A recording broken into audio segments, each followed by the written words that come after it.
Vous écoutez Pierre Nantel. C'est vendredi, on a la chance de s'entretenir avec notre éco-sociologue qui publie dans le Journal de Montréal chaque semaine, Laure Varidel. Bonjour Laure. Bonjour Pierre. Alors, je parle souvent, moi, des colistiers, colistières de Kamala Harris. Je parle souvent de Gretchen Whitmer, mais dis-moi, est-ce que de ton côté, tu as des préférences? Ben, je me suis pas attardée tant que ça parce qu'il y a quand même plusieurs colistiers qui semblent intéressants, puis il y a toutes sortes d'enjeux à tenir compte, mais je me suis surtout attardée à Kamala Harris elle-même. Ben oui. Ce qu'elle a fait souvent dans l'ombre, en fait, derrière Joe Biden. On n'en entendait pas beaucoup parler ces dernières années, puis là, soudainement, on dirait qu'elle explose, qu'elle arrive, qu'on la découvre et avec énormément de plaisir dans mon cas. J'ai fouillé un petit peu dans ce qu'elle a fait, ce qu'elle présente, ce qu'elle propose et aussi ce qu'elle incarne évidemment comme femme racisée. Imaginez qu'enfin, on pourrait avoir une femme à la tête d'un des plus puissants pays du monde dans une période de l'histoire où on a besoin d'avoir des messages de paix, où on a besoin d'avoir des appels à la coopération, à la collaboration, beaucoup plus qu'à la division, ce que fait beaucoup Donald Trump, qu'il a fait tout le temps de son mandat puis qui depuis toujours continue. Il divise tout. Il divise même son appartenance raciale. Hein? Il a dit qu'elle n'était pas noire avant le début de la campagne électorale. Puis là, elle se dit qu'elle est noire. Qu'est-ce que c'est ça? Mais je te regarde et tu portes toujours ton cœur de mère au front. Est-ce que tu vas y en envoyer un, juste par sensibilité, solidarité avec le Québec? Ah, mais ça serait une bonne idée. Vraiment, tu vois, j'y avais même pas pensé. Mais je pense qu'elle sera très sensible à ce que défend Mère au front. Puis elle est sensible aux droits des femmes. D'ailleurs, un des droits qu'on semblait avoir acquis et qu'on a réalisé qu'il n'est pas, c'est le droit à l'avortement, alors qu'on regarde du côté de Trump et de son colistier à lui qui veut l'abolition du droit à l'avortement, même pour les femmes qui ont été violées. Je veux dire, c'est d'un retour en arrière, dépassé d'un manque de sensibilité la plus. C'est l'obscurantisme total. Je parlais avec les gens d'Amnesty International hier, puis je lui demandais, parce que, tiens, on parle de prisonniers d'opinion avec Amnesty International, puis là, j'ai comme eu un flash de dernière seconde. J'ai dit, est-ce que vous, quand Donald Trump arrête pas de dire qu'il va emprisonner un paquet de monde dans ses opposants, j'ai dit, ça vous fait peur? Elle dit, terriblement. Tu sais, comme ça, c'est possible. Non, effectivement, ce qu'on n'aurait pas cru il y a 10 ans, ou il y a même encore plus, il y a 15 ans et 20 ans, on avait l'impression que la démocratie allait toujours en croissance dans le monde. Et ce qu'on a vu ces dernières années avec l'élection de personnes qui étaient antidémocratiques, en fait, des gens de l'extrême droite avec des propos haineux et une volonté de modifier les lois existantes pour rester au pouvoir plus longtemps, donc s'approcher toujours plus de la dictature.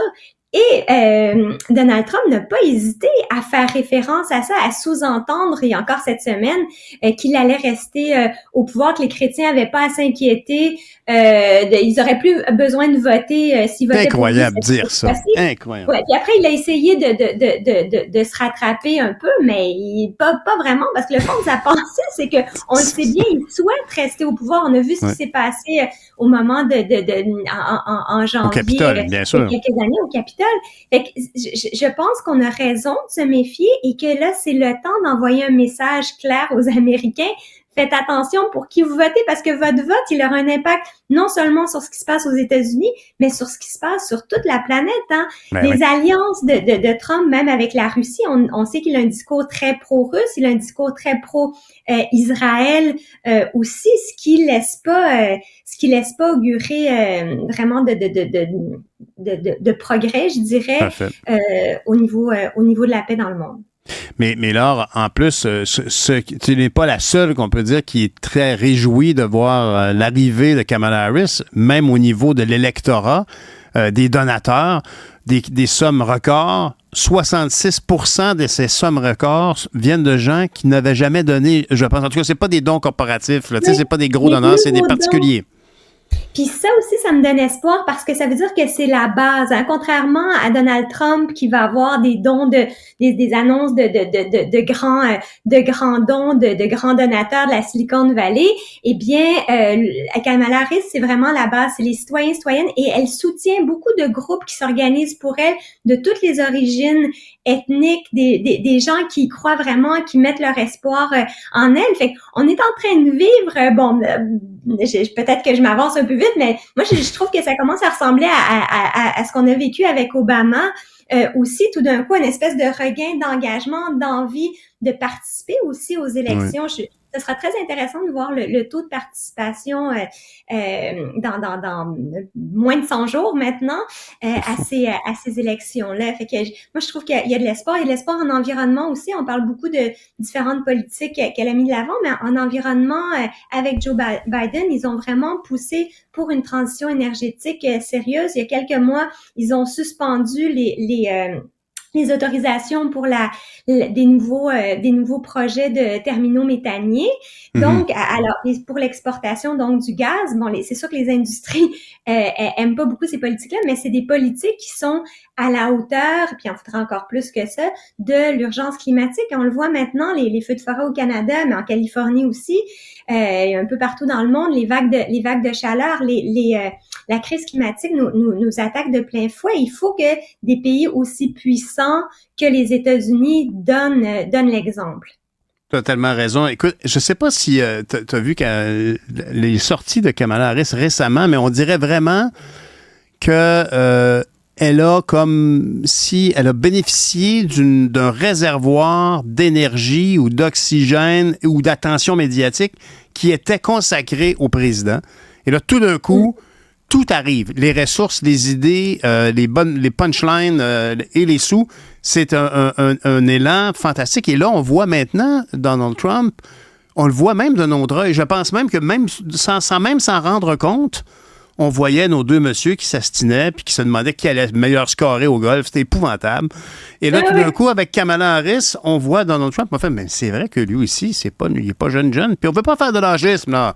Mais quand même, c'est spectaculaire que la plus grande démocratie occidentale nous donnait le choix entre un homme de 78 et 81 ans, quand même. Tu dis comme, j'en vois les plus jeunes politiciennes. Oui, exactement. Puis où sont les personnes, où étaient à ce moment-là les Kamala Harris qui maintenant arrivent sur scène avec une intelligence vive, avec des idées qui sont novatrices, avec une audace, hein? Comment elle a répondu à Donald Trump, elle a dit, viens me le dire dans la face, là, tes propos, là, accepte un débat, parce que là, on sait pas s'il va accepter ou non de débattre avec elle. Puis je trouve qu'elle a vraiment la meilleure manière de montrer les dents, et c'est en souriant et en riant. Quelle bonne expression tu viens de sortir. Ça a un effet de bouclier contre toutes les attaques toxiques que ces détracteurs peuvent avoir contre elle. Et elle continue, elle est forte, elle pousse pour ses idées, puis elle regarde surtout vers l'avenir. Et ça, je trouve ça tellement important et tellement rafraîchissant aussi de voir les propositions qu'elle a, la force, puis justement tous les gens derrière elle, l'écoute qu'elle a de la base aussi. Fait que je trouve que c'est un bel espoir pour la démocratie de demain, puis un bel espoir aussi pour les luttes environnementales, parce qu'on a besoin de... Et ça nous concerne. Et ça nous concerne même au niveau économique, parce que ultimement, si tout le monde est dans la course à l'électrification puis à la création d'usines de batteries puis tout ça, mais c'est beaucoup parce que Joe Biden a dit, on va prioriser l'électricité, on va prioriser du travail chez nous. Il faut réagir à tout ça. Alors ultimement, les positions de Donald Trump peuvent changer des trucs. Laure, est-ce que je peux te poser une question sur Équiterre? Est-ce que tu es encore très proche d'Équiterre? Est-ce que tu connais leur politique, sur quoi ils travaillent? Je suis, mais je suis plus à l'intérieur de la machine, mais j'ai encore plusieurs amis qui s'y trouvent. Je voulais te poser la question parce que hier, j'ai eu une conversation avec ton ancien cofondateur, avec Stephen Guilbeault, sur la situation de l'eau potable du côté de Montréal, où la moitié de l'eau du Québec, à peu près, l'eau potable du Québec, c'est essentiellement le fleuve Saint-Laurent. Et je m'inquiète toujours, moi, de ces pipelines qui traversent la rivière Outaouais. Puis il m'a répondu, oui, je m'en suis. On s'en occupait du temps d'Équiterre. Et je me demandais, est-ce que tu sais s'il y a encore des travaux de la recherche, l'analyse qui est faite du côté d'Équiterre sur cette question-là, sur la sécurité des pipelines qui traversent notre fleuve, pas notre fleuve, la rivière Outaouais, du côté du lac Saint-François, du côté donc de Saint-Lazare, puis du côté de Pointe-Fortune, Saint-André-d'Argenteuil. Sais-tu s'il y a encore une observation de ça qui est faite chez Équiterre? Mais je sais que c'est une préoccupation. Toutes les questions qui touchent aux impacts sur l'environnement, mais aussi sur la santé, hein, ça Équiterre le répète et le répète. Ce qui touche l'environnement, ça touche directement notre Bien santé. sûr. Donc, évidemment, la contamination de l'eau. Mais à ma connaissance, en ce moment, et je sais pas, je pense pas qu'il y ait quelqu'un qui travaille spécifiquement Parce que moi, là-dessus. j'ai exprimé quand même mes inquiétudes parce que j'ai fait des démarches très sérieuses auprès du vérificateur général en environnement. Les questions ont été envoyées à Pêche et Océan Canada pour la question de la faune et au BST, au Bureau de la sécurité des transports, et des réponses assez vaseuses que j'ai reçues. Je dis pas qu'il y a un problème, mais dites-moi qu'il n'y en a pas, par exemple. Puis j'ai pas vu ça encore. Fait que... On a besoin d'être assuré parce que, oui, il y a les risques de déversement de pipeline, mais il y a aussi tout ce qu'on envoie dans notre fleuve qui est préoccupant. On pense à Marina de Pointe-aux-Trembles. Oui, il y a ça, mais il y a aussi les microparticules de plastique, les résidus de médicaments, les résidus de pesticides. Il faut qu'on en prenne soin de ce fleuve-là qui est un peu notre cœur battant, on peut dire. Totalement raison. Ben merci beaucoup, Laure. Au plaisir de se reparler la semaine prochaine. Salut, bonne fin de semaine. Merci, Pierre. À la semaine prochaine. Laure Varidel, chroniqueuse au Journal de Montréal, militante et cofondatrice d'Équiterre, c'est pour ça qu'on en parlait, et sociologue spécialisée en développement international et en environnement. En voulez-vous un autre mot? Je suis plus capable. Bye!